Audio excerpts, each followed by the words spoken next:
Vivimos en un mundo en constante cambio que usted merece entender, porque es imposible interpretar la realidad que vivimos sin conocer cada uno de sus colores. Porque muchos son los tonos de la actualidad. Presentamos Matices. Una producción de Noticias Monumental.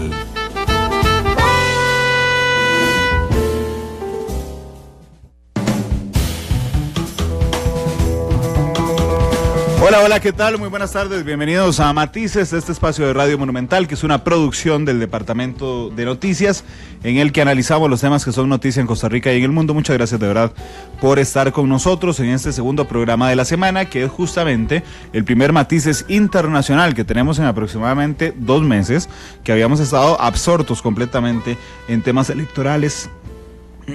Ahora sí, en temas electorales y de coyuntura nacional, recordándoles todas las plataformas mediante las cuales pueden seguirnos. Estamos en vivo en Radio 93.5, estamos también en vivo en monumental.co.cr, estamos en vivo a través de CR Móvil, estamos en vivo a través de Facebook Live en la cuenta de Noticia Monumental, donde 50 personas arrancan con nosotros ya la transmisión de este programa. Estamos en Twitter en @monumentalcr, estamos en Canal 2 esta noche a partir de las 8 de la noche y estamos en radio hoy a partir de las 9:30 el reprise. Don Carlos Cascante, especialista en Relaciones Internacionales de la Universidad Nacional, nos acompaña y lo celebro, que hace días no lo tengo de invitado. Carlos, bienvenido. Muchas gracias, Randall, por la invitación para ver un panorama. Si a veces uno piensa que la elección nacional y lo que ha sido nuestra campaña ha sido algo complicado y difícil de entender y de analizar por la variedad de aristas, la realidad es que uno se pone a ver los procesos electorales en América Latina y nosotros estamos en un nivel de tranquilidad. Tengo que admitir que yo invité a Carlos, lo invité ayer para hablar sobre las elecciones en América Latina, donde hay muchas este año.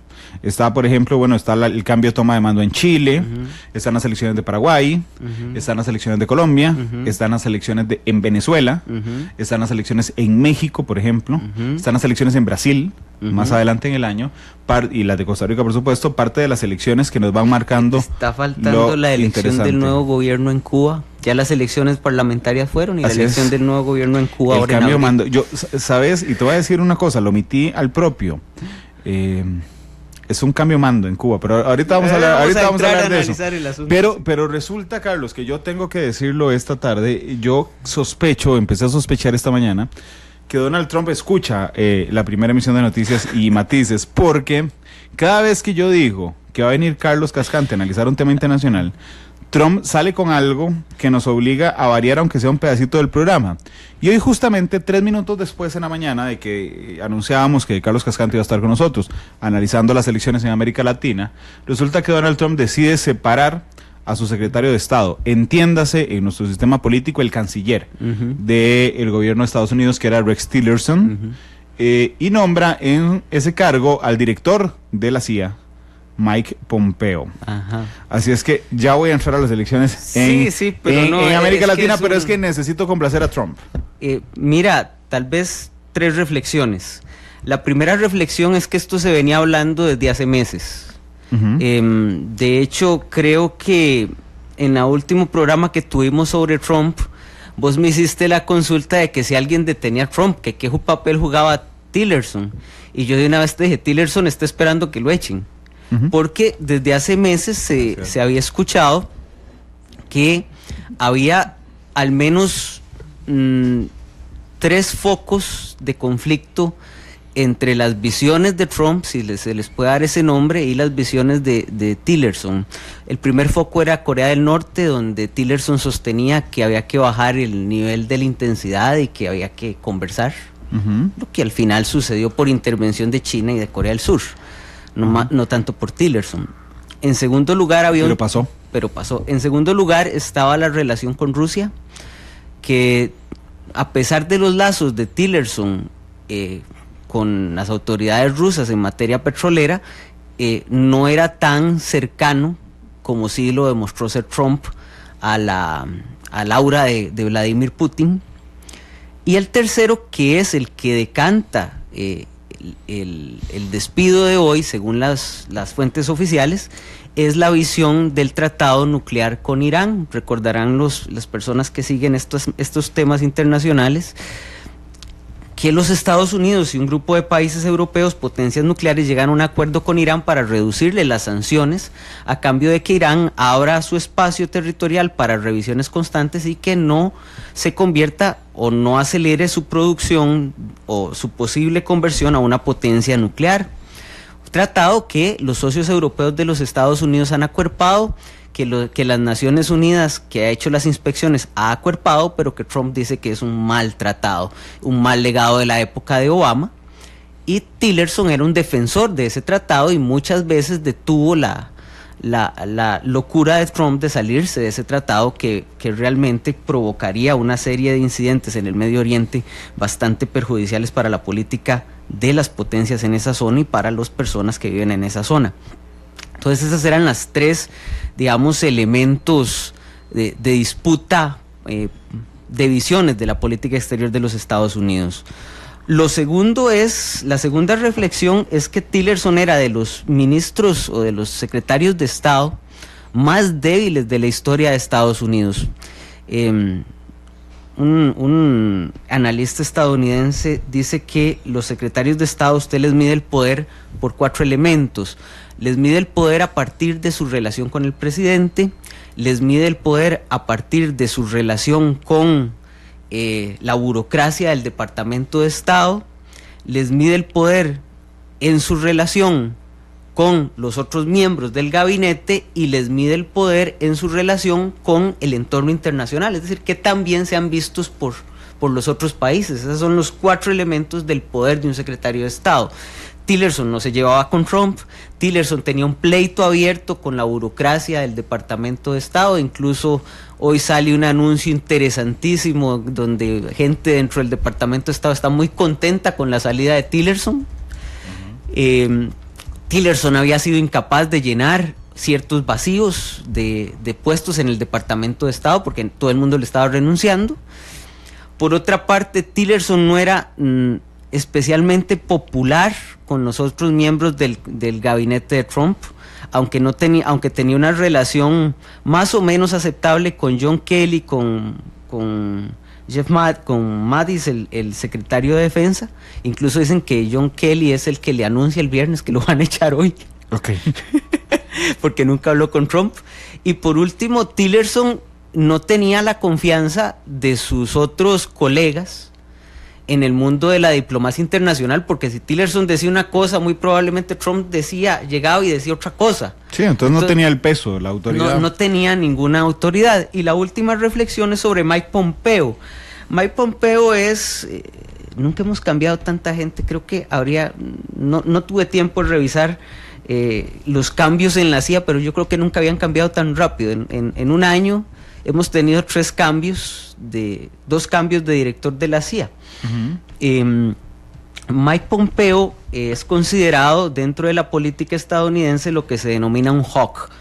Un hawk son las visiones más conservadoras hacia lo internacional, las visiones más duras ante lo internacional. Es un halcón. Es un halcón. Miembro del Tea Party, del Partido Republicano. Ese es el pasado de Mike Pompeo. Mike Pompeo fue congresista por Kansas, de la Cámara Baja, y formó parte del Tea Party. El Tea Party es una conformación de políticos del Partido Republicano que son la ala derecha, si se puede hablar de ala más derecha en este momento del Partido Republicano. Son los más conservadores de los conservadores. Exactamente, son los más conservadores de los conservadores, con una política muy dura hacia Rusia, que ahí va a chocar con Trump, pero también muy dura hacia Irán, y ahí probablemente y muy cercano a Israel, uh-huh. Y muy probablemente ahí se van a producir algunos movimientos.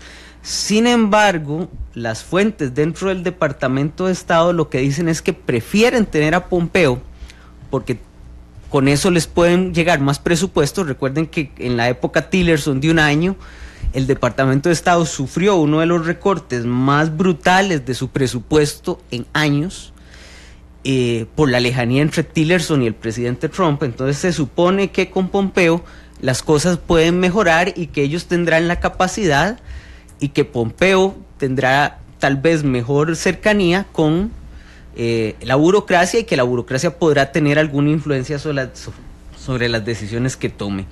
En realidad es un cambio interesante que se veía venir, pero vamos a ver en qué resultados provoca con el paso del tiempo. Claro. Sobre todo, Carlos, perdona, porque normalmente los secretarios de Estado tienen un perfil altísimo, por eso es que efectivamente es el más débil de los secretarios de Estado de los últimos años. Pero digo, uno de memoria podría recitar algunos secretarios de Estado de los Estados Unidos: Henry Kissinger, Madeleine Albright, Condoleezza Rice, Colin Powell, Hillary Clinton, por supuesto.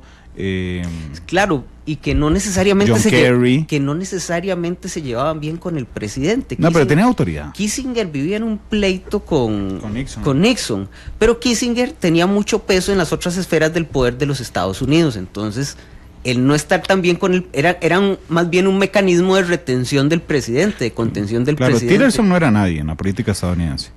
Tillerson era un tipo importante en el empresariado del petróleo. No, por supuesto, pero digamos, bajo el gobierno de Trump no era nadie. No, pero eso es lo extraño, porque el eje petrolero en esta administración de Donald Trump ha tenido mucho peso en ciertas decisiones, especialmente las decisiones ambientales.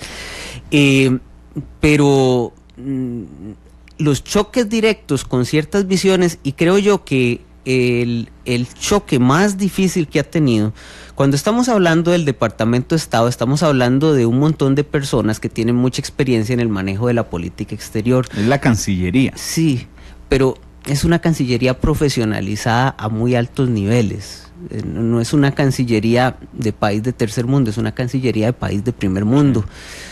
Entonces, el peso interno de que la gente no te quiera tomar puestos, de que la información que dan es sesgada, que te empiezan a socavar por dentro. Es que, vamos a ver, les pongo el caso del panorama social. Imagínense que un funcionario estadounidense diplomático en Alemania empiece a decirle a sus colegas del Ministerio de Relaciones Exteriores alemán: vea, la situación está de esta forma, no le haga mucho caso a Tillerson porque muy probablemente va a venir Donald Trump y en 2 días va a decir otra cosa. Las cosas están así y usted sabe cómo están. Evidentemente, el funcionario de la otra Cancillería, del otro Ministerio de Relaciones Exteriores, va a llegar y va a esparcir la noticia a sus altos mandos. Entonces, es un entramado. El mundo diplomático es un entramado de relaciones donde hay mucho traslado de información y donde la confianza pesa mucho. Y a esos niveles, no tener confianza y no tener peso te socava. Entonces, el no llevarte bien con tu propio equipo de trabajo constituye un hándicap demasiado grande como para superarlo. Incluso las crónicas de gente del Departamento de Estado es que dicha que se va Tillerson y que se van los asistentes de Tillerson porque eran igual de aislados que Tillerson. Claro. Así lo ven. Bueno, noticia que por cierto dio a conocer hoy The Washington Post, el famosísimo diario estadounidense, que destapó entre sus historias más famosas el escándalo de Watergate. Complacido Donald Trump, y ya tocamos el tema entonces de la separación de Rex Tillerson, ya fue noticia aquí en Matices hoy. Saludos a Alejandra Murillo, que dice: Matices Internacional hacía falta. A Sandra Poveda, a través de Facebook Live, que dice: me encanta el programa de hoy, siempre lo sigo en mi hora de almuerzo. Mauricio Lenz, que dice: buen programa. Julio Villalta dice: este man, hablando de Carlos, dice: sí sabe, qué diferencia con otros invitados. Jonathan Arias dice: saludos, excelente programa. Carlos Muñoz, que está matizando desde la oficina, saludo a Monteverde. Y Gretel Ortiz, que dice que nos saluda esta tarde desde Cartago. Esto es en Facebook Live. En Twitter, Esmer Moraga dice: excelente expositor, pero tiene que ponerle porque la entrevista de ayer fue excelente. Gracias, Esmer, por lo de la entrevista de ayer a don Francisco Antonio Pacheco. Me pone a competir con Tony Pacheco, un tipo con una experiencia política que yo no tengo. Es imposible que yo pueda. Pero usted tiene la experiencia en relaciones internacionales que don Francisco Antonio no tiene. Dice Varo: Beetlejuice, algo así es como matices y se materializa. Gracias a Álvaro, que siempre nos escucha. Vamos a América Latina. Me vi tentado a ofrecerte que señalaras el orden de los países que vamos a analizar, pero Carlos, yo marco el primero y después seguís como querás. ¿Te parece si previo a eso hacemos un listado del ciclo electoral, por favor, para que la gente vea el panorama? y me das 2 minutos o 3 minutos para hacer un contexto político de América Latina que nos permita entender la coyuntura. Bueno, ustedes saben que los países en América Latina tienen diferentes duraciones de los periodos presidenciales, entonces en este momento estamos cuando los astros se alinean y 14 de 18 países van a tener elecciones entre noviembre del 2017 y todo el 2019. Entonces, en el 2017, cerrando, tuvimos Chile, primera y segunda vuelta, las elecciones entre comillas en Honduras, hay que ponerle comillas. En el 2018 tuvimos las nuestras y tendremos las elecciones de segunda ronda. Tuvimos las elecciones parlamentarias en Cuba. Vamos a tener Paraguay en abril. El 22. Vamos a tener Venezuela el 20 de mayo, a menos que el Tribunal Electoral venezolano o la constituyente decidan otra vez variar la fecha, ya sea adelantarla o atrasarla, porque ahí pasa lo que sea. Ahí pasa lo que sea. Colombia, primera ronda 27 de mayo, muy probablemente tengamos segunda ronda. México, 1 de julio, en México gana el que gana con los votos, aunque sea con un voto. Brasil, el 7 de octubre, que es una elección muy relevante, que probablemente también tenga segunda ronda 3 semanas después. En el 2019 viene Bolivia con el proceso de reelección de Evo Morales. Vamos a tener Argentina, posteriormente Uruguay, El Salvador, Panamá y Guatemala. Es decir, es un superciclo electoral. Ese superciclo electoral, Randall, se da, creo yo, con un contexto que podríamos dividir en 3 elementos. Y disculparán los oyentes que hoy me traje forro, pero es que es imposible aprenderse tantas... Pero además está escrito a mano, entonces significa que Carlos lo escribió. Sí. Entonces, tenemos un contexto político internacional que está asignado por 2 elementos. El retraimiento de los Estados Unidos hacia América Latina, aunque Trump va a venir a visitarnos. ¡Qué alegría! Ok, pero sí, no importa, bienvenido ha sido a Matices. Sí. El tema está en que América Latina está abandonado por Estados Unidos. Correcto. En la administración Obama hubo un intento de cambio que fue signado por 2 procesos fundamentales: el aumento de la cooperación a Centroamérica, el Triángulo de la Prosperidad, y en segundo lugar el restablecimiento de relaciones con Cuba, que fue fundamental en términos de acercarse a América Latina, pero esta administración ha echado para atrás tanto en cooperación como en la relación con Cuba. Y en segundo lugar, el aumento de la presencia de China, que cada vez es más un factor relevante. Por ejemplo, en Sudamérica, China es el principal socio al cual van las exportaciones de los países sudamericanos, ya desplazando a los Estados Unidos. Un ejemplo nada más de la importancia de China, y también en la materia de hidrocarburos. Y además porque Xi Jinping está en campaña para ser líder mundial absoluto. Correcto. El retraimiento de los Estados Unidos hace que las otras potencias, China, Rusia y la Unión Europea, que se está replanteando qué hacer cuando ya no puede contar con los Estados Unidos, se reacomodan y buscan tener más zonas de influencia. De hecho, en estos días la Unión Europea está planteando la nueva política hacia América Latina. Entonces, los vacíos de poder y de intervención siempre son llenados por otras potencias. El segundo contexto es el contexto económico, donde por primera vez después de 6 años de rendimientos muy bajos e incluso de tasas negativas, vamos a tener un contexto de tasas positivas de crecimiento, pero que no van a llegar a las que tuvimos a mediados de la primera década de este siglo, pero por lo menos eso es un aliciente. La economía va a crecer más en América Latina de lo que se había previsto. Se considera que un 3% a 2018 según los últimos datos de CEPAL. Okay. Eso es positivo, porque un proceso electoral en medio de crisis económica es bastante, hace mucho más complicado todo el proceso, y además dificulta que los votantes tomen decisiones informadas, porque hay otras presiones.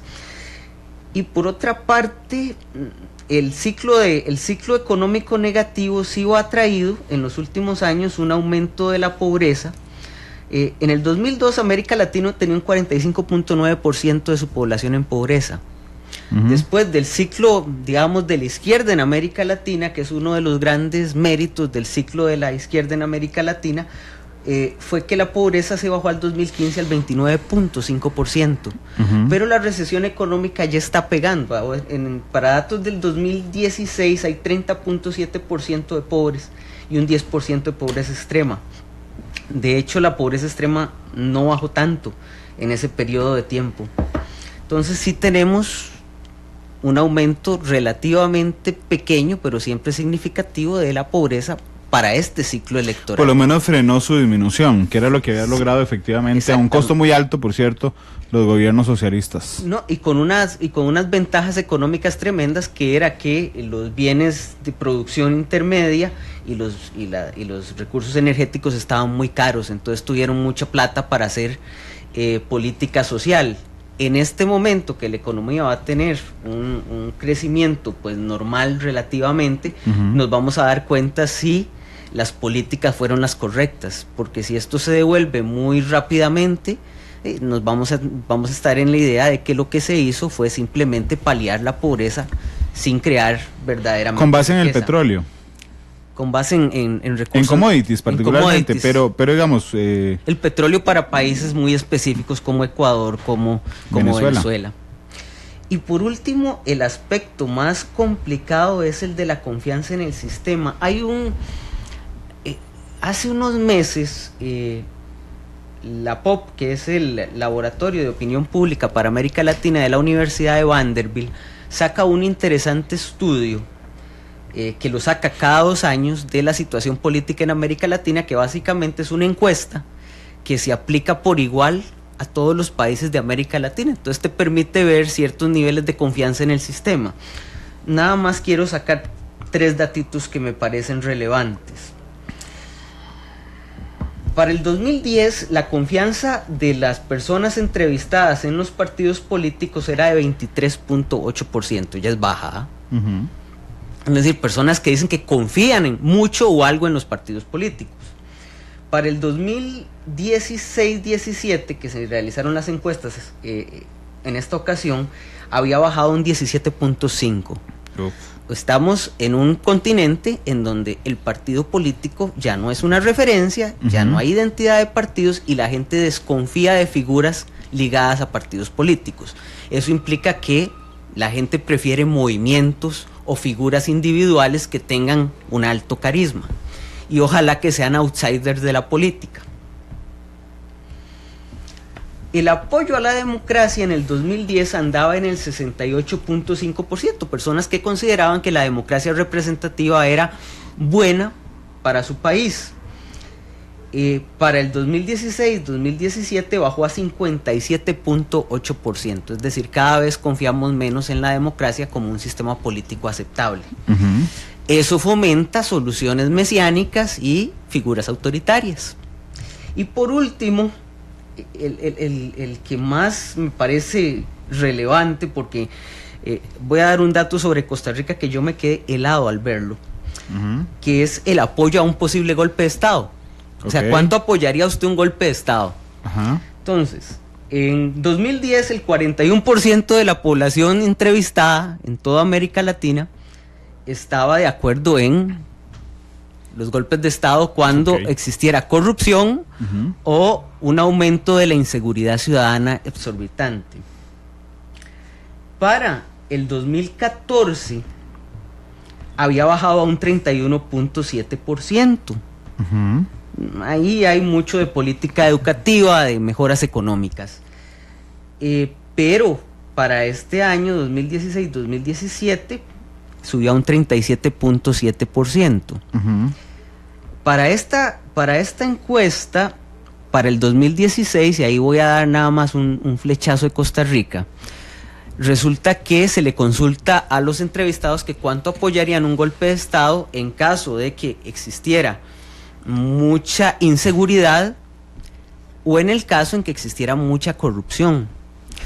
Costa Rica encabeza la lista, según lo que tiene la encuesta, la POP, donde el 50% de los entrevistados estaría dispuesto a aceptar y apoyar un golpe de Estado cuando existiera una corrupción rampante. La mitad. Del otro lado, por criminalidad e inseguridad, está Jamaica arriba también con un poco más de un 50%. Pero andamos nosotros arriba también. En el otro esquema, ¿verdad? En el esquema de condiciones de un Estado. Eso, eso es una opinión probablemente matizada por el escándalo del cementazo, etcétera, etcétera, etcétera. Y porque en América Latina 1 de cada 5 personas dice que tuvo que pagar una coima para que le hicieran entonces hay un alto nivel de corrupción. Pero demuestra una molestia enorme con el sistema político. Y con la situación en general. Pero además es una mezcla explosiva. Los latinoamericanos no confiamos en nuestros partidos. Cada vez confiamos menos en que la democracia es el mejor sistema o el menos malo de los sistemas que podemos tener. Pero además incluimos una aprobación a ocupar de facto la fuerza cuando nuestro gobierno falla. Exactamente. Entonces lo que estamos viendo es que el sistema se está quedando sin capacidad para solucionar las necesidades de la gente a la hora de participar dentro del sistema político. Y aquí le meto el otro elemento, gente frustrada porque la pobreza va en aumento. Y además, si aumenta la pobreza y no se contiene ese aumento, pues la situación se complica a la hora de ir a las elecciones. Eso se puede ver en un aumento del abstencionismo o en el apoyo a figuras que son precisamente aquellas que prometen superar la pobreza reduciendo los niveles de democracia. Bueno, esa es nuestra América Latina hoy. Ese es el panorama. Un panorama para ver estas elecciones con otro ojo, porque si no nos podemos ir solo en detalles y no tenemos ese panorama de cómo piensa la gente que está viviendo en América Latina. Blanca Janet Fernández dice saludos desde la zona de Los Santos. JF Turri dice saludos desde Río Jiménez en Guásimo. Joe Lai dice elecciones en Costa Rica. Carlos, ¿a quién ve de canciller o vicecanciller en los equipos de los partidos políticos? Rájese. No, Rájese no lo digo yo. Rájese dice Joe Ley. Lo que se oye en redes sociales, ¿verdad? Pero no me atrevería a decir nombres porque la verdad es que, siendo honestos, ha sido de las zonas más oscuras de esta elección, en términos de que cuando se puso de moda fue por la idea de sacarnos de la Corte Interamericana de Derechos Humanos, que hubiera sido acabar con nuestro discurso de política exterior de 60 años de un plumazo. Sí, que por cierto, si quiere oír a los candidatos sobre política exterior, Carlos, lo invito al debate de Monumental el miércoles 21 de marzo. Dice Ignacio Álvarez, excelente el programa, esperemos que haya matices por muchos años más. Rodolfo Céspedes dice, elecciones en Cuba, me parece más apropiado el concepto de Carlos Alberto Montaner, quien asegura que en Cuba hay votaciones. Ana Mabel Quintanilla dice, buenas tardes, en El Salvador recién la semana pasada tuvimos elecciones parlamentarias y de alcaldías, el partido en el gobierno sufrió un gran revés en ellas, el parlamento ha quedado conformado con bancadas de partidos catalogados como derecha. Dice Minor Chacón, ¿qué tan lejos está Costa Rica de un golpe de Estado? Manuel Rodríguez dice que raro que Costa Rica encabece justamente lo malo en esa encuesta de la POP. Y Mauricio Lenz dice, ¿por qué no hace un golpe de Estado en Venezuela? Bueno, vamos a los países. Nada más una aclaración importante, estos son elecciones para presidente. Sí, claro. Hay un montón de elecciones de alcaldías legislativas, pero eso es otro esquema, ¿verdad? ¿Me permitís empezar con uno y después vamos en el orden que vos quieras? Como usted quiera. Cuba. Vamos a hacerle caso al caballero que nos escribe y vamos a decir las votaciones que hay en Cuba.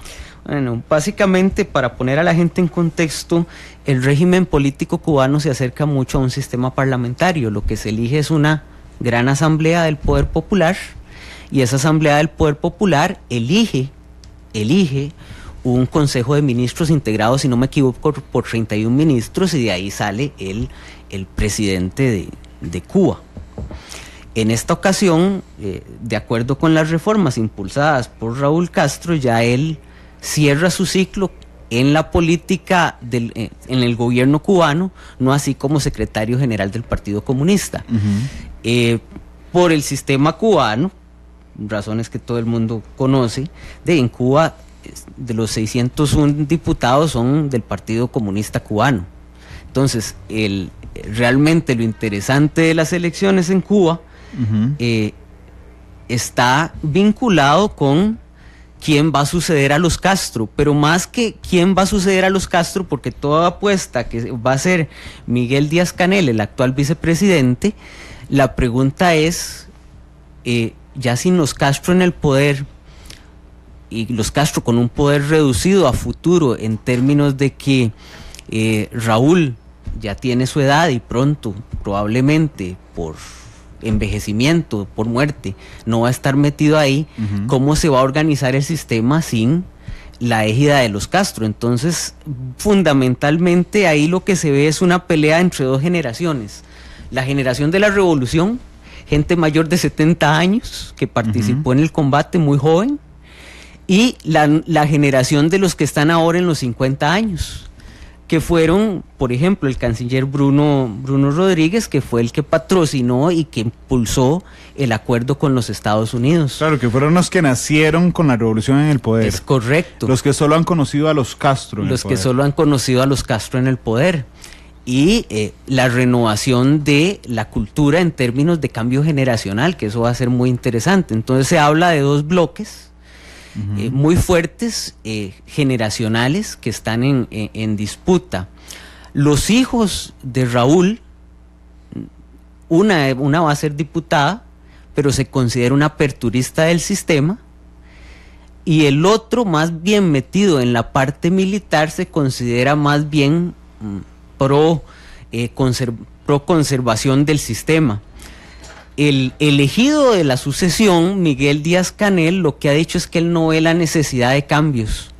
Lo que piensa es que es mejor conservar, y ha sido duramente criticado por la oposición cubana, que incluso siento que le tiene más esperanzas a la hija Castro Espín, de apellidos Castro Espín, no me acuerdo ahora del nombre, de Raúl, que al propio Miguel Díaz-Canel, para que continúe los cambios.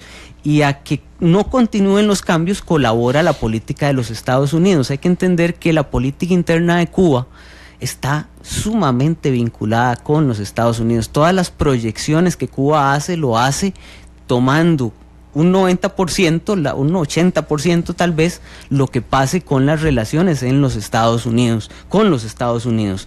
La apertura de los Estados Unidos permitía pues bajarle la intensidad a los grupos más conservacionistas y su discurso antiamericano, pero la llegada de Trump fortalece un discurso antiamericano muy fuerte en la isla, y hacen que esta sucesión sea menos esperanzadora en términos de apertura democrática que lo que se veía hace 2 años, o hace 4 años, cuando Raúl Castro dijo que iba a ser sus últimos momentos en el poder en Cuba, y la visita de Obama, ¿verdad? Pero por supuesto que es un año cargadísimo de expectativas. Claro. Respecto a lo que pase con Cuba sin Raúl Castro como presidente, pero por un año más, creo, sí, como líder del Partido Comunista. Como líder del Partido Comunista. En abril dejará de ser presidente de Cuba. Correcto. Raúl Castro. No, ¿o lo atrasaron un mes? No me acuerdo exactamente. La elección en el Congreso deciden el 19. 19 de abril. 19 de abril. Ok. Y hay otro elemento ahí que está metido en el asunto, que es el ejército cubano y la posición que tendrá el ejército cubano. Y es que el ejército cubano no solo es un aparato militar, es un aparato económico. Recordarán ustedes Gaesa, que es, digamos, el conglomerado de empresas en manos del ejército, que cuando Donald Trump dijo que no se podía comerciar con Gaesa, básicamente, o hacer negocios con Gaesa, básicamente era con un alto porcentaje de la economía de la isla. Sí, Gaesa es dueño de un montón de cosas. Exactamente. Entonces, la posición que tome el ejército, ya sea conservacionista o aperturista, o apoyar a este señor Díaz-Canel o no apoyarlo y buscar otro relevo rápido, es una situación compleja, ¿verdad? Hay mucha expectativa. Estuve leyendo crónicas de lo que espera la gente en la isla, y más bien lo ven con temor, ¿verdad? Es que no hay muchas posibilidades de expresar realmente lo que... Claro, pero es que además, Carlos, son 3 generaciones ya. Sí, es que es un cambio cultural fuertísimo, no tener un Castro de presidente, ir dejando de lado el discurso de la revolución.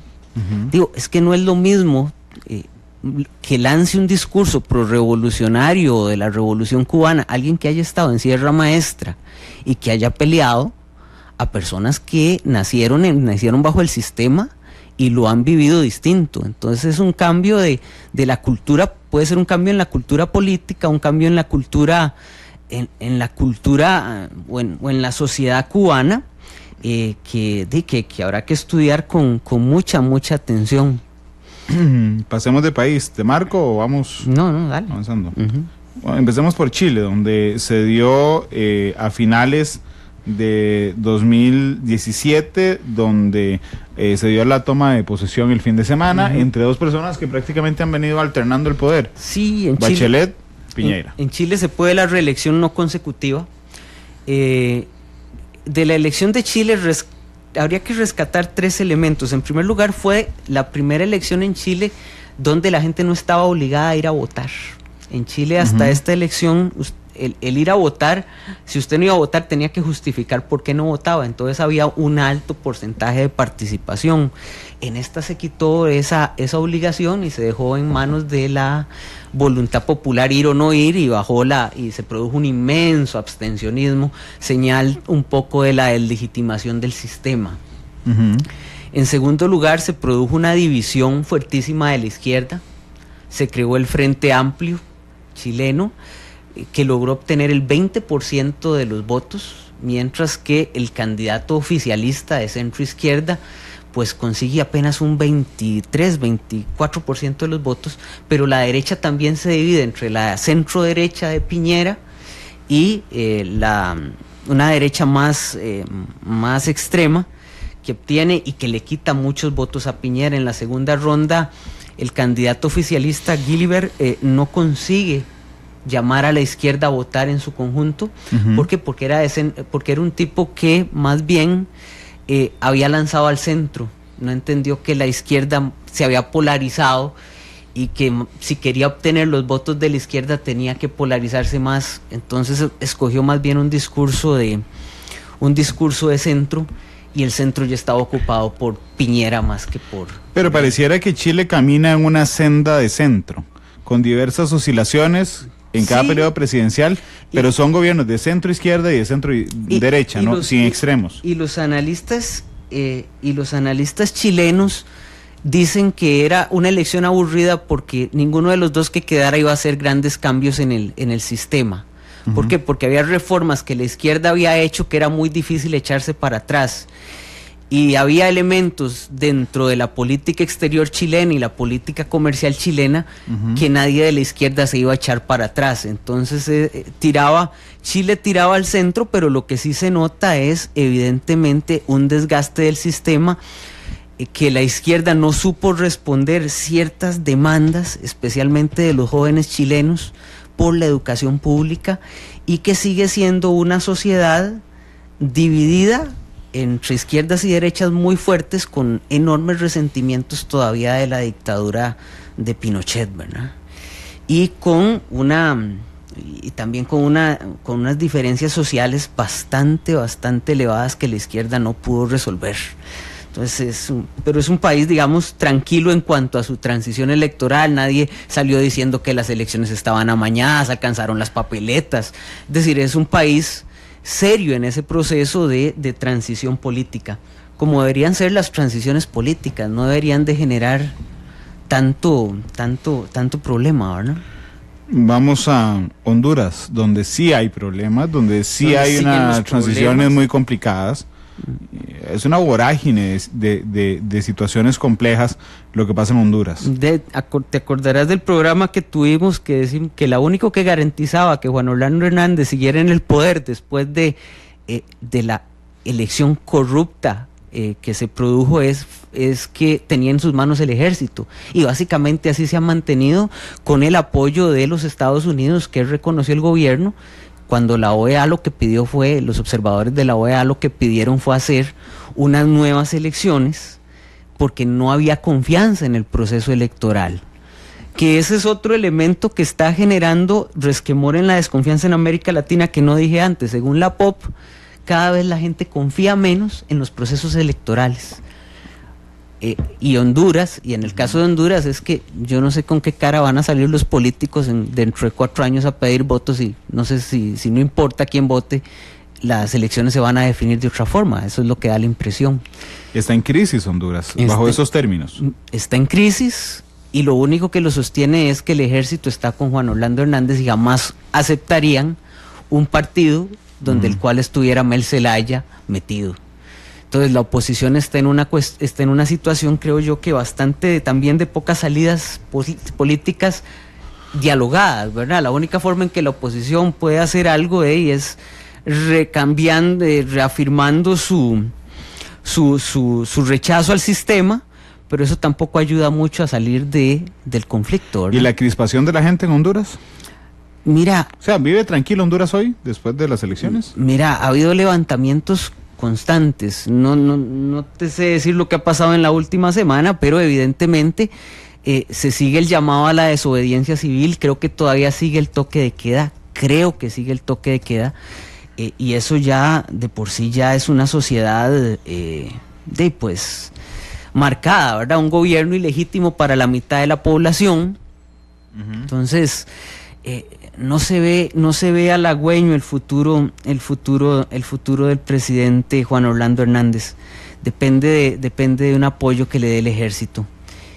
No sé, Randall, Honduras es un caso que uno sigue diciendo, bueno, pasaron los acuerdos de paz, Honduras siguió ahí en esa estabilidad mediada por el ejército, hubo una apertura democrática que permitió la celebración de elecciones, pero lo que marca el derrotero de Honduras es el poco cambio de las estructuras políticas, es decir, hay muy pocas figuras nuevas. Son los mismos de siempre. Son los mismos de hace 20 años, vea que Mel Zelaya, a pesar de que fue expulsado, vuelve y tiene un espacio político.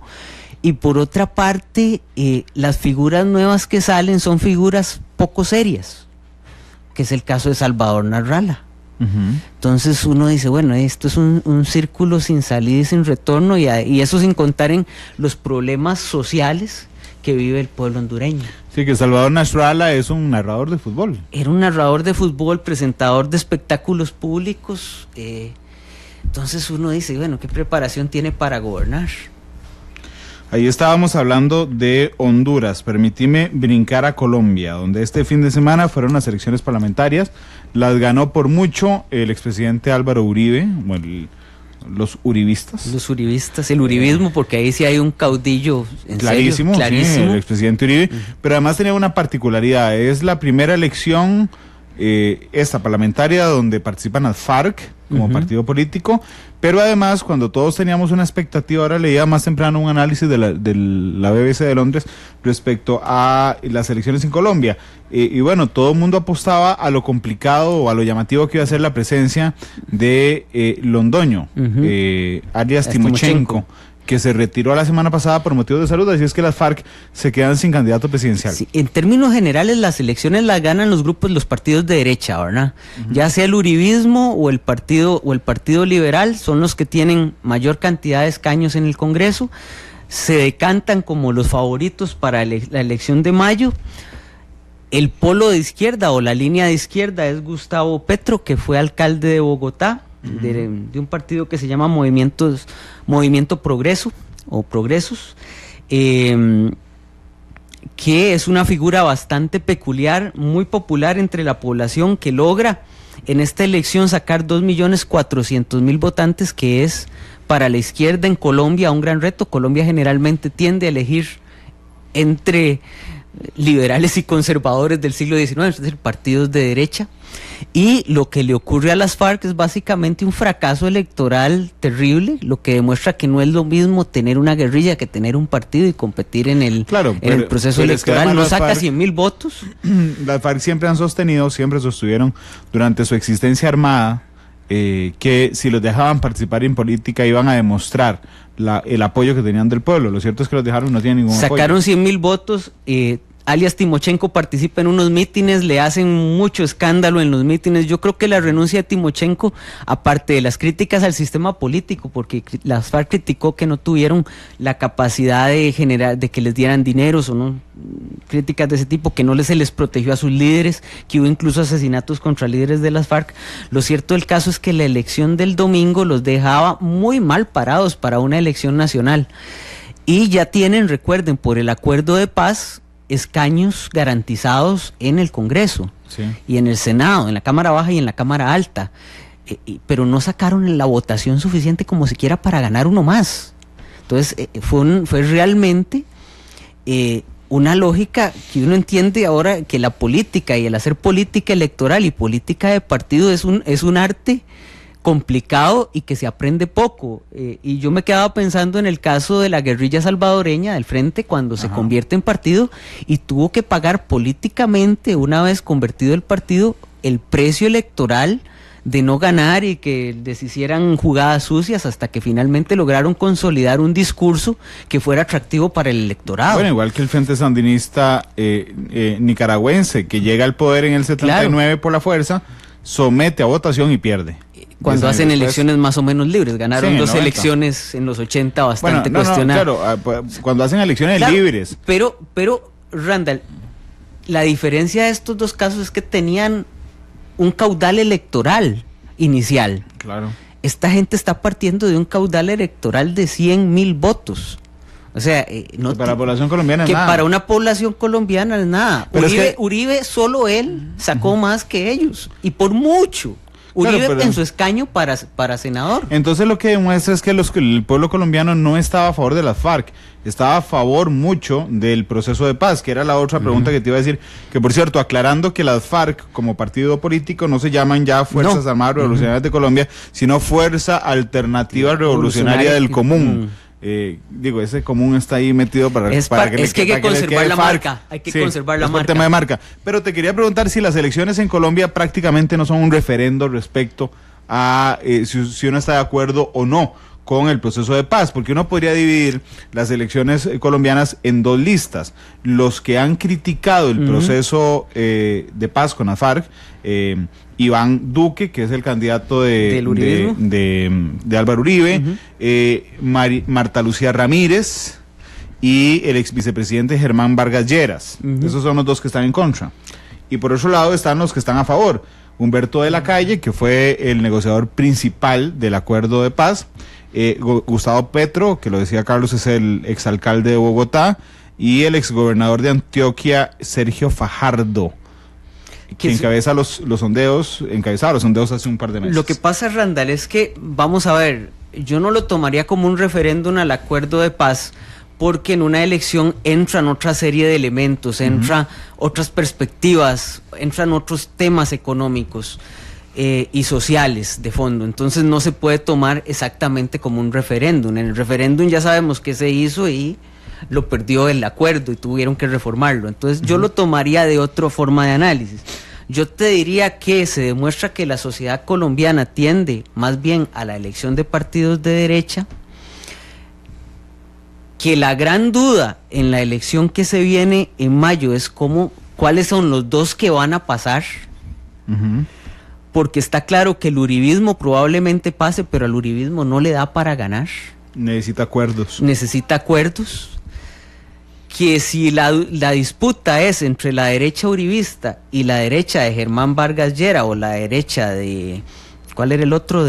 La otra. Marta Isabel. No, pero va Lleras. Lleras tendría mejor posición. Son tres derechas prácticamente. Sí, son Iván Duque, Marta Lucía Ramírez y Germán Vargas Lleras. Exactamente. Entonces hay que ver quiénes pasan a la segunda ronda.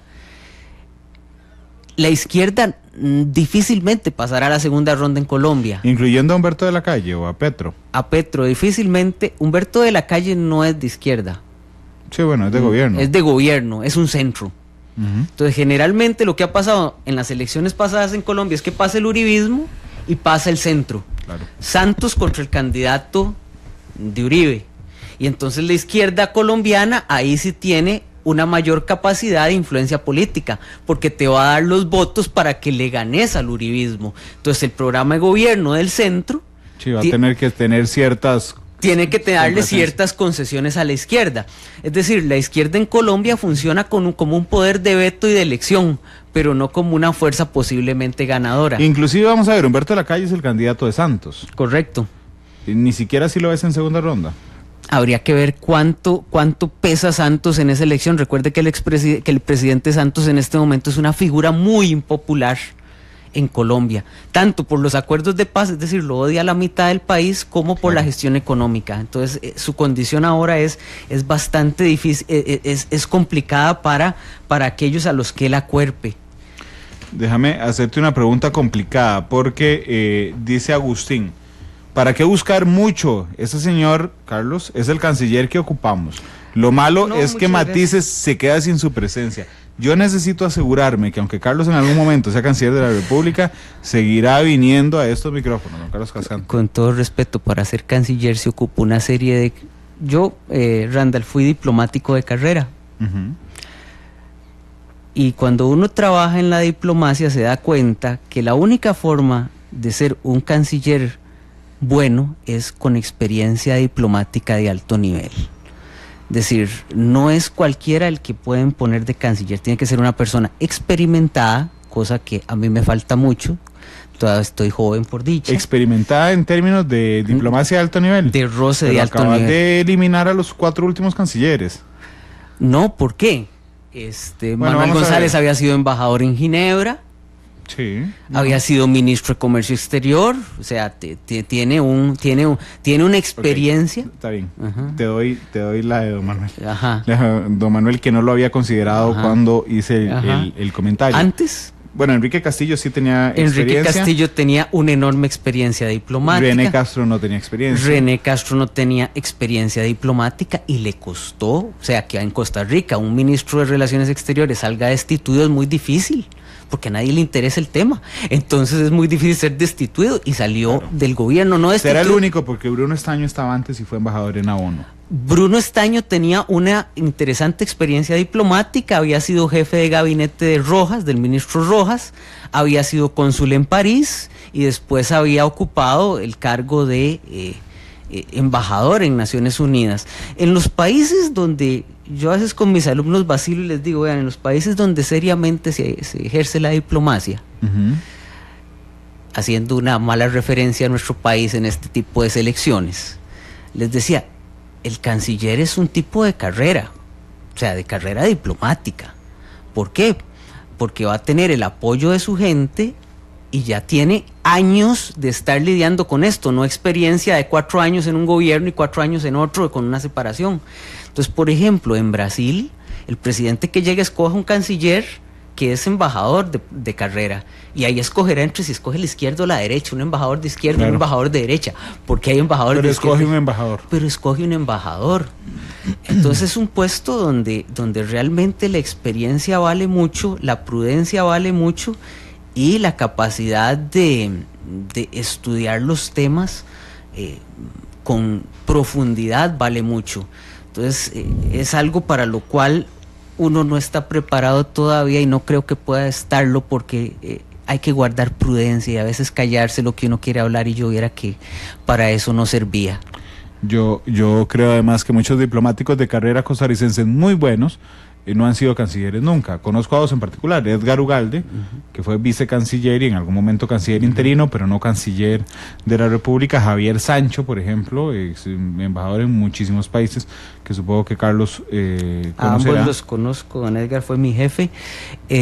Sí, gente con realmente que no van a tomar decisiones a tontas y a locas, sino que van a meditar la decisión. Cuando se toma una decisión en política exterior puede ser buena o mala, lo que no puede ser es no meditada y no valorada en sus consecuencias. Y creo que eso lo ocupamos en este país para el gobierno que venga, porque el panorama latinoamericano y del mundo es complicado. Yo creo que más que nunca los equipos de gobierno, cuando se nombre al canciller, al ministro de Relaciones Exteriores, tiene que estar muy cuidadoso en esa elección. Dice Laura, se apoyan un golpe de Estado precisamente porque nunca han vivido uno. La mayoría de los ticos hemos vivido sin conocer siquiera ejército, mucho menos algo tan destructivo como un golpe de Estado. Totalmente de acuerdo. Que Laura se agrega apoyo a figuras mesiánicas y autoritarias. Me suena conocido, qué triste. M. Brenes dice, más que sabroso, el Matices internacional. Gracias, Randall. Gracias, M. Brenes. Donald Trump tico, la cuenta parodia, por cierto, dice, tell him that I live here. Dígale a Carlos que yo vivo aquí. La mula de carga también, que nos reporta sintonía a través de Twitter. En Facebook Live dice Néstor Arauz, siempre escuchando, gracias por la entrevista, muy interesante desde Chile, nos está escuchando Néstor hoy. Carlos Flores Loaiza dice: Randall, hace rato que no hay Matices Internacional, que don Carlos siga en su análisis, después hablamos de diplomacia costarricense y sus tareas. No vamos a hablar de diplomacia costarricense. Fue por la pregunta. Fue por la pregunta en particular. Aparte de hecho, de eso, que hay que ocupar los 5 minutos de fama cuando le dicen a uno que pueda ser canciller y puede jugar de vivo por 5 segundos. Porque además tenemos que volver a hablar sobre México, Venezuela y Brasil, imagínense. Dice Randall Camacho: lo que se viene en Colombia con Uribe es el resurgir de los paras, qué complicado. Pero Carlos no cree que... Yo no creo que Uribe tenga... O sea, Uribe es un personaje lo suficientemente fuerte para imponer vetos en el sistema político. Claro, y además es un tipo impresionante. Un manejo político impresionante, aunque no nos guste su forma de pensar, su forma de elaborar la política. Pero mantenerse vivo en un sistema como el colombiano, tan disperso, de tanto cambio de figuras, es interesante, ¿no? Te voy a contar una anécdota en 30 segundos. Hace unos años, 3 años tal vez, conseguí el celular de Álvaro Uribe y necesitaba preguntarle algo. Entonces lo llamé directamente desde la radio aquí, expresidente Uribe, le hablo desde Costa Rica. ¿Cómo consiguió mi número? Fue la primera pregunta, por supuesto no se la contesté, pero le hice una pregunta de seguido. Me contestó 30 segundos respecto al proceso de paz en Colombia, y cuando terminó me dijo: eso es lo único que le voy a decir. Hasta luego. Y ahí quedó. A mí me sorprendió porque es un tipo que, aunque sea su forma puede resultar chocante, es un buen político. Es un muy buen político. Y él entiende que él puede ejercer veto, y por eso sigue en la política y por eso sigue como senador. Claro. Maynor Chacón dice: ¿por qué la ONU no ha intervenido en Venezuela? Dice Randall Camacho: Randall, con la llegada de Emilia Navas corren vientos positivos. La caída de los regímenes fallidos se sella cuando el poder judicial es tomado por los corruptos y su equivalente por los políticos hambrientos de poder. No hay nada más terrorífico que jueces corruptos. Carlos Beckles dice: ¿cómo ve el panorama en México? Ya volvemos con México justamente. José Gómez Flores dice: excelente programa, igual que Jonathan González. Sergio González pregunta: ¿qué edad tiene el invitado? Carlos, ¿podemos decirlo? 41 años tiene don Carlos Cascante. Randall Camacho dice: en México, López Obrador, ¿cómo lo ven? Ya vamos a venir. Leonardo Rivera dice: excelente programa. México. México, quizá de los escenarios políticos históricos más interesantes es la política de México. Si uno tiene tiempo para leer un libro de historia, lea un libro de historia de México, no se va a arrepentir porque es muy interesante, y esta elección es muy interesante. Tenemos 3 en lisa, aunque hay un montón de partidos, pero tenemos 3 en lisa. Tenemos a López Obrador por el partido Morena, Movimiento de Regeneración Nacional. Que profundice sobre López Obrador, pero no es la fuerza de la que él se origina. No, él se origina del PRD. Que es el partido de izquierda, digamos. Que es un partido de izquierda que fue una escisión del Partido Revolucionario Internacional, del PRI. Pero después de la última elección, de la penúltima elección en que participó López Obrador, porque ya lleva bastantes elecciones participando, él se peleó con la dirigencia del PRD, que no lo apoyó, porque él lo que alegó fue que le habían hecho un fraude electoral, e inició una campaña antifraude electoral que duró meses recorriendo México. El PRD se le retira de ese movimiento y él crea un movimiento político propio, que es un conglomerado de partidos de izquierda y además un partido de centro derecha. Aunque usted no lo crea. Pero además donde la ética es también un elemento en común en su discurso, en su relato. Correcto, pero estás viendo una América Latina donde las limpiezas ideológicas cada vez son menos fuertes, ¿verdad? Así es que alguna vez lo han sido. Claro, pero es que y don Otón, yo sé que oye Matices, y si no lo oye él, lo oye su hermana o su esposa, siempre me dice: mira, me dijo mi esposo, mi hermana, que tal cosa. Discúlpeme, todas las comparaciones son idiotas y odiosas además. Yo le agregué el idiotas porque efectivamente comparar no sirve de mucho, pero es que cuando uno habla de Andrés Manuel López Obrador, hay mucha gente que a mí me ha dicho: es que el Otón de México. El Otón de México es cuando se separa del partido principal, Liberación Nacional, funda un grupo vinculado directamente al tema de la ética y surge como una nueva fuerza política. Pero no solo al tema de la ética, sino todo un discurso de izquierda y que tiene mucho pegue en los centros urbanos mexicanos. Hay que recordar que él fue gobernador de la Ciudad de México. Que don Otón no lo es. No es de izquierda. No, es de centro izquierda, diríamos. No sé, tal vez don Otón sea el encargado de decirnos, que nos defina de qué línea es. Y por otra parte es una figura muy popular, es decir, es una persona con mucho acervo y con mucha llegada al pueblo, y eso es lo que le permite él mismo fundar un partido propio. En segundo lugar, en las elecciones, dando, si querés, vamos dando el dato de la última encuesta del 2 de mayo, que fue un conjunto de... Del 2 de marzo. Del 2 de marzo, perdón, que fue un rejuntado de encuestas. Vamos a ver. En segundo lugar está Anaya, que es básicamente el candidato del PAN, del partido de Vicente Fox y de... Pero con el apoyo del PRD. Sí. Eso es una locura ideológica, digamos, lo que pasa en... Sí, correcto. Ricardo Anaya es una figura del PAN, que siempre fue un partido de derecha, de centro derecha, el partido de Vicente Fox, partido de mano dura, que está aliado al PRD, que es una fuerza tradicional de la izquierda mexicana, venida a menos gracias a Morena, porque Morena le quitó mucho de su electorado, todo el caudal electoral que mucho se llevó López Obrador. Del caudal electoral. Y en tercer lugar está el candidato del PRI, Antonio Meade, que era el ministro de Hacienda de México, tipo muy popular como ministro de Hacienda, pero que carga con todas las acusaciones de estos 6 años del PRI. Lo interesante en México es que es una elección a una sola ronda, gana el que tiene más. Entonces ahí lo que se produce es que mucha gente decide de una vez votar a que no gane alguien. Claro. No a que alguien pase, sino a que al otro no gane. Pero corregime si estoy equivocado. En los últimos 100 años prácticamente en México solo ha gobernado el PRI, por supuesto, y el PAN. Y el PAN. El PRD nunca ha sido gobierno. El PRD nunca logró ser gobierno. Se dice que ganó, pero que le hicieron una trastada electoral. Porque Vicente Fox y Felipe Calderón, los dos eran del PAN. Del PAN. Y con una visión muy ortodoxa de la economía. Claro, pero se le cayó sin duda alguna con Felipe Calderón. Exactamente.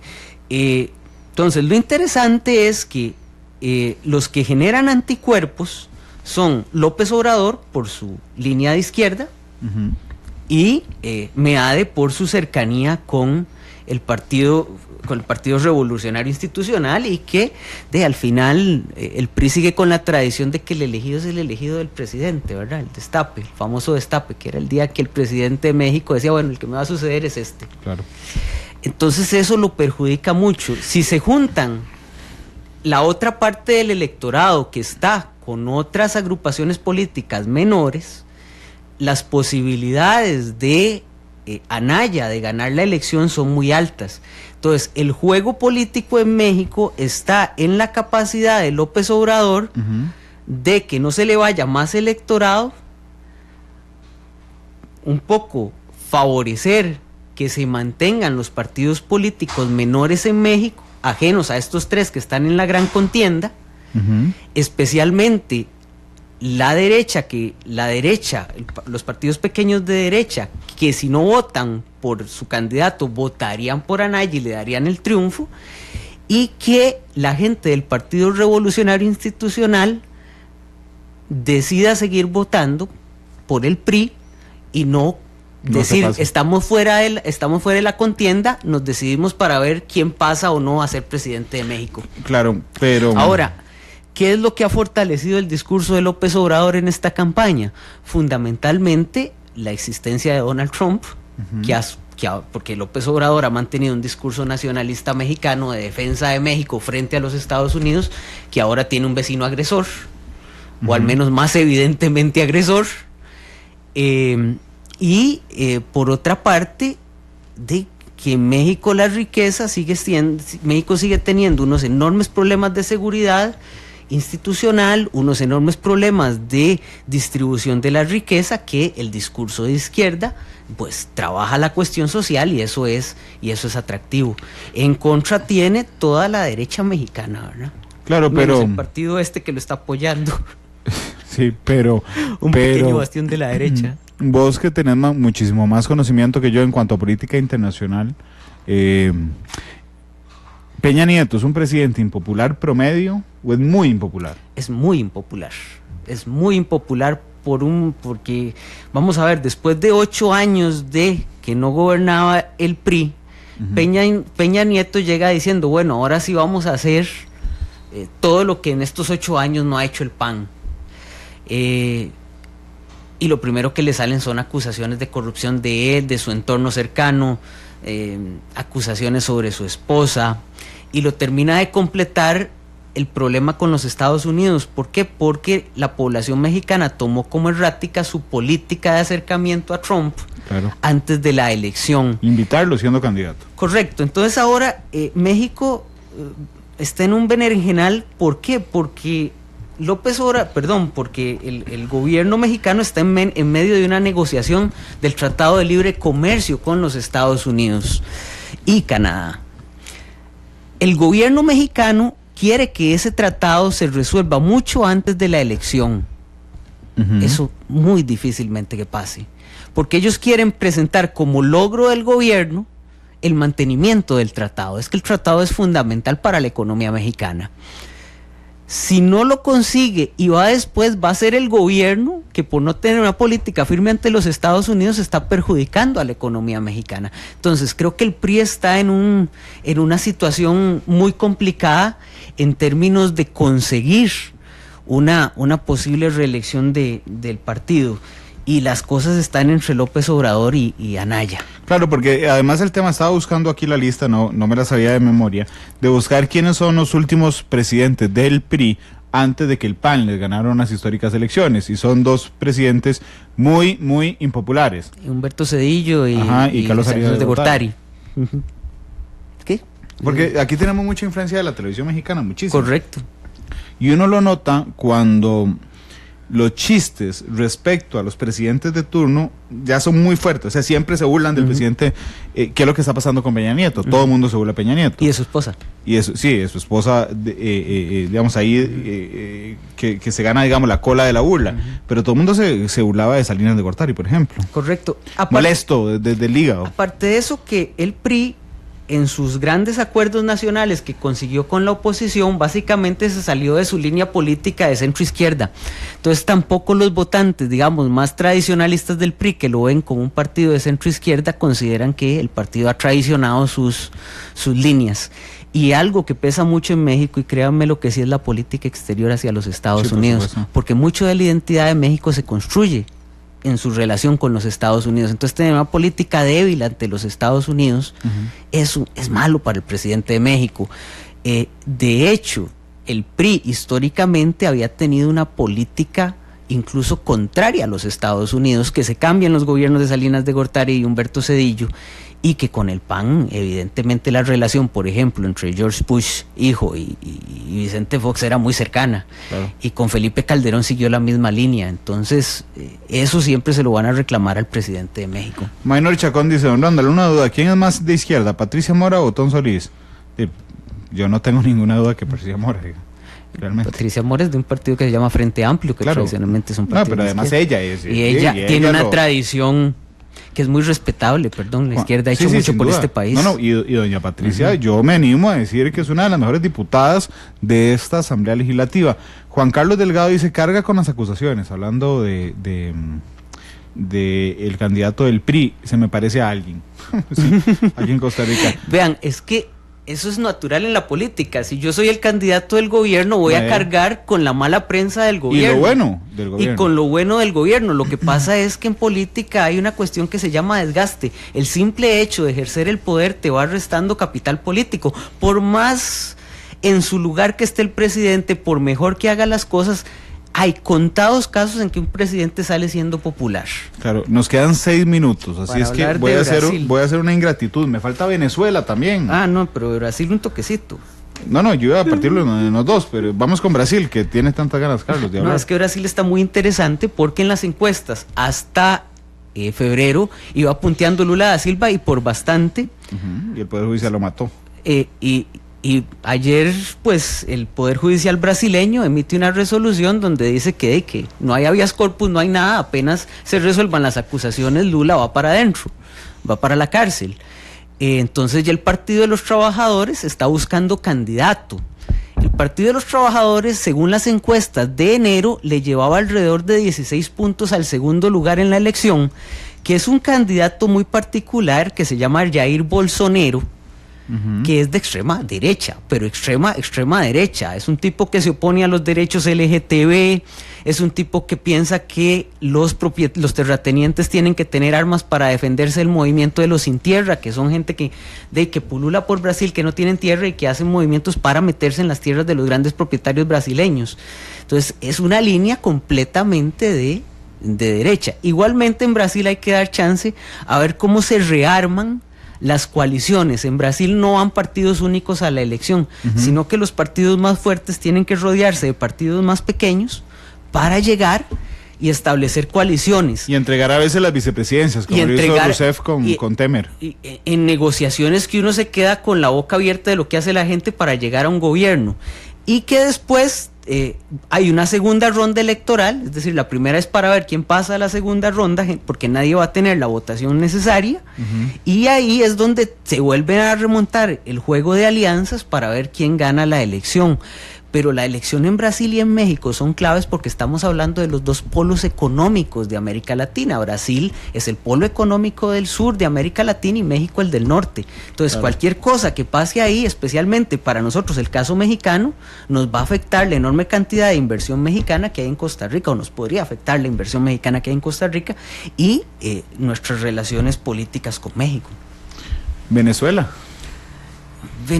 es que, vamos a ver, yo creo que el gobierno consiguió, yo creo que nosotros juzgamos mal a Maduro cuando dijimos que Maduro no sabía lo que hacía.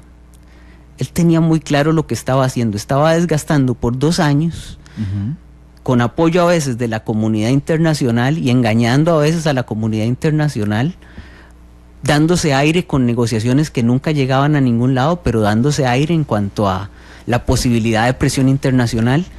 Dar 2 años de lucha para dividir a una oposición que no tenía liderazgos bien establecidos, que tenía más bien liderazgos antagónicos, que no tenía figuras políticas con una visión de cómo podían sacar al gobierno más que con la presión en la calle, y en determinado momento la presión en la calle no aguanta tanto tiempo, en algún momento se debilita y en algún momento esas alianzas construidas con alfileres de la oposición simple y sencillamente se despedazan, y ahora estamos ante una elección que es para elegir el presidente a partir del 2019. Así es, que convivirá desde mayo hasta enero con Maduro, si no es Maduro. Lo cual, mira, eso se sale de lo común, porque generalmente son 4 meses. 3 meses, algunos países es casi inmediata, 2 meses, por ejemplo en Estados Unidos de noviembre a enero, porque no conviene tener un presidente electo y un presidente en funciones mucho tiempo, porque se pueden generar muchos problemas. Entonces aquí estamos ante una Asamblea Nacional Constituyente que bajo el expediente o el argumento de que es el poder soberano que puede hacer lo que quiera, adelantó elecciones dándose cuenta que en este momento la oposición no tiene capacidad, y por eso no está gran parte de la oposición integrada en algo que se llama el Frente Amplio, que ahí hay nuevamente de todo, presenta la idea de no presentarse a las elecciones porque son elecciones completamente amañadas. Es decir, lo de Venezuela, cuando creíamos que se acercaba a su final, cada vez tiene un capítulo nuevo y más complicado. Cada vez el gobierno de Maduro está más complicado en lo internacional. La Unión Europea y los Estados Unidos han subido la capacidad de presión, pero tuvo la suerte de que aumentaron los precios del petróleo y eso lo ha logrado sostener en los últimos meses, ¿verdad? No sabemos cuánto pueda resistir, o si quiere que haya más migración a Colombia y quedarse solo con los que son... Con sus afines. Con sus afines. Andrés Sánchez te pregunta, Carlos, para terminar, ¿cuál libro nos recomienda comprar sobre historia de México? Vamos a ver, hay muchos, pero hay uno en especial que se llama... Es un librito de 70 páginas. No me acuerdo ahora. Te lo puedo mandar ahora que llegue a la casa, igual lo subís, porque sí quiero darles ese dato, porque ahora no, la memoria ya está flaqueando. Con mucho gusto. De hecho, se llama Historia de las Historias de México. algo así, pero Okay. yo te paso el dato. Yo hoy estaré presentando la tercera emisión de noticias en la noche, así que si me lo pasas ahorita yo Llego gusto tarde al a casa, aire, entonces no bueno, te lo paso mañana, lo subís en Twitter. Pero sí, la historia de México es apasionante. Sí, Carlos, muchas gracias por haber venido. Con mucho gusto, Randall, siempre es un placer. Hoy en un recorrido así a vista de pájaro. 3 minutos duramos hablando de Venezuela. Ay, es una lástima, ahí se pudo hablar más y de Brasil todavía más, pero creo que lo que hay que tener, y permitime una reflexión de 30 segundos, Sí. yo creo que para lo que se viene en el mundo en los próximos años, Costa Rica tiene que estar preparada y efectivamente la selección que se haga de la persona que ocupa el cargo de ministro de Relaciones Exteriores tiene que ser muy cuidadosa y muy bien pensada, más allá del partido o la agrupación que llegue a presidir el país. Carlos, muchas gracias, de Mucho verdad. gusto. Son las 3:27. Les dije que Carlos Cascante escogió un piezón para irnos hoy. Yo le recomendé ver el video, que a veces es impresionante. Nunca he visto el video, solo lo he escuchado interesantemente. Es Journey. Faithfully. Steve Perry, una prodigiosa voz impresionante de Steve Perry. Ya sabe, Marvin, le sube el volumen por acá. 3:27. Faithfully, Journey, despide Matices.